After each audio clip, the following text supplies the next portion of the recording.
Ready, start. At the outset, I would like to say that the government and the members of the cabinet, the Honorable Finance Minister, myself, and the Prime Minister have spent several sleepless nights on this problem almost from the time when we took over in 1992. Shri Rajgopalachari, who was then the Chief Minister of Madras, had brought this problem to the attention of the Government of India. It was he who suggested that, as a shortcut to solving the problem of the handloom industry, the area of reservation might be increased and saris and dhotis might be reserved for handlooms.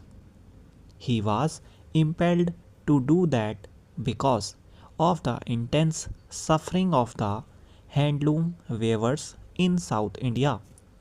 The Madras state has it then was retained the largest number of handloom weavers.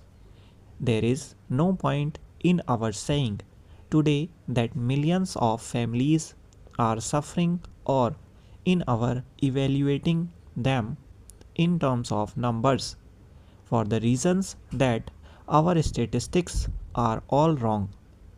But there is no denying that the quantum of human beings dependent on the handloom industry is a very appreciable number. It does not matter whether the total number of handlooms is 28 lakhs or 16 lakhs in 2002. So we need not quarrel about the numbers affected. If there are 16 lakhs of looms and there are 80 lakhs of people starving, there are a number of people who starve because of these unfortunate weavers not getting any work, and all that follows is no income, no food, starvation, and the misery multiplies. It is essentially a human problem. It is not so much an economic problem, and we have been approaching this problem from the human angle. It is no question of there being any dispute in regard to what should be done for our unfortunate countrymen who are dependent for their sustenance on a particular type of living, on a particular type of economic activity, which basically is unstable. But somehow or other, it is the responsibility of every citizen of this country and of the government which the citizen have placed into power to see that that misery is relieved. All the disputes that we had amongst ourselves, Mr. Rajgopalachari and the member of the central cabinet have been regarded to the methods that have to be adopted, whether an outright reservation would help Madras. In point of fact, it would not have helped Tamil Nadu because of various circumstances and the priorities of movement, which is an obligation that is laid on me as Commerce and Industry Minister. We were able to indicate to the Railway Administration that since the dhotis and saris were available in plenty in South India, the priority need not be given for mill made dhotis and saris from Bombay and Ahmedabad.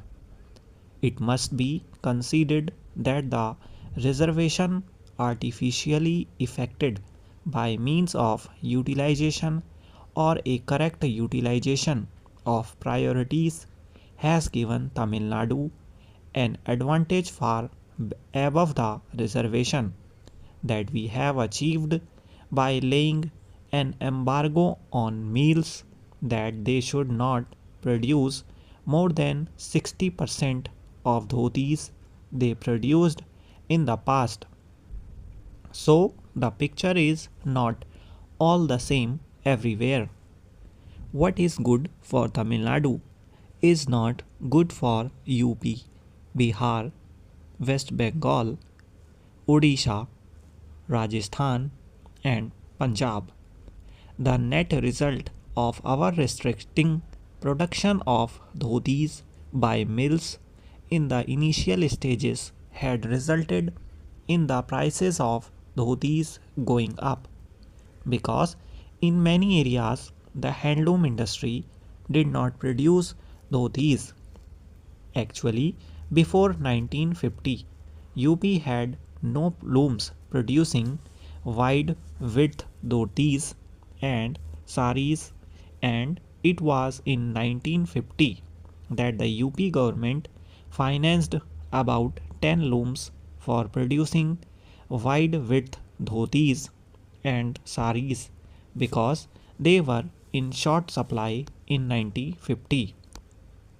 It would not be right for the honorable members to say in these circumstances that all that we have done is an eyewash, that we are cheating somebody, that the mills are cheating us, and that we are cheating the members of parliament and the public. Maybe some cheating does take place. After all, if cheating does not take place, there will not be section 420 in the IPC. That is why we have provision in the penal code. Sir, the position today in regard to the handlooms all over has slightly changed. I must say this, that I am not really boasting. I am only doing my duty.